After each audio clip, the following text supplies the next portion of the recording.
बड़ी खबर precaution dose पर आ रही है। पीएम नरेंद्र मोदी की अपील के बाद प्रिकॉशन डोज लेने वालों की तादाद काफी बढ़ चुकी है। पीएम मोदी की अपील का बड़ा असर हुआ है। पिछले 15 दिनों में 71% प्रिकॉशन डोज लेने वालों की तादाद रही है। पीएम ने 22 दिसंबर को कोरोना पर बड़ी बैठक की थी, जिसमें उन्होंने लोगों से प्रिकॉशन डोज लेने की अपील की थी। पीएम ने एक्सपर्ट्स और अधिकारियों के साथ बैठक में कहा था कि लोगों को एहतियाती खुराक लेनी चाहिए, खासकर बुजुर्गों और जिनकी इम्यूनिटी कमजोर है उनके लिए टीका लेना बेहद जरूरी है। जिसके बाद कई राज्यों की तरफ से प्रिकॉशन डोज की केंद्र से डिमांड बढ़ने लगी। केंद्र ने राज्य सरकारों से भी प्रिकॉशन डोज को बढ़ावा देने को कहा था। मेरे सहयोगी रवि इस वक्त फोन लाइन पर मौजूद है। रवि, प्रिकॉशन डोज को लेकर के जो पीएम मोदी ने अपील की थी, इसका असर भी साफ नजर आया। 71% डिमांड बढ़ी। बिल्कुल, जो भी टीकाकरण हो रहा है पिछले 15 दिनों के आंकड़े बताते हैं, उसमें 71% ऐसे लोग हैं जिन्होंने प्रिकॉशन डोज लिया है। क्योंकि फर्स्ट और सेकंड डोज तो तमाम लोगों ने लिया था, लेकिन बीच में बहुत ही स्लो डाउन हो गया था।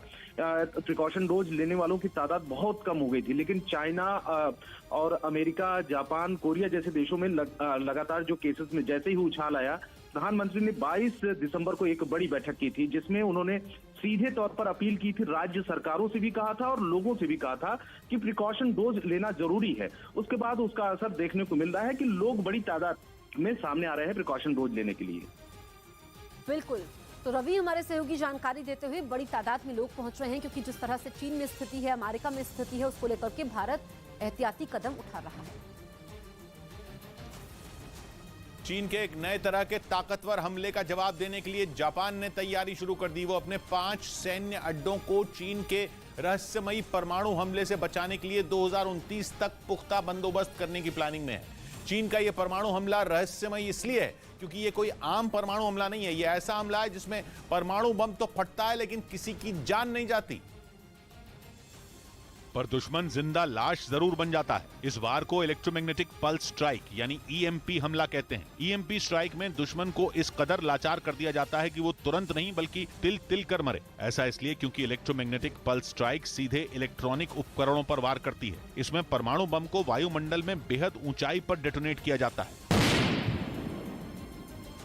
इससे ऐसी ताकतवर इलेक्ट्रोमैग्नेटिक तरंगें निकलती हैं कि वो चारों दिशाओं में फैल जाती हैं और जमीन पर हजारों किलोमीटर के रेडियस में मौजूद दुश्मन के सारे इलेक्ट्रॉनिक उपकरण खराब हो जाते हैं।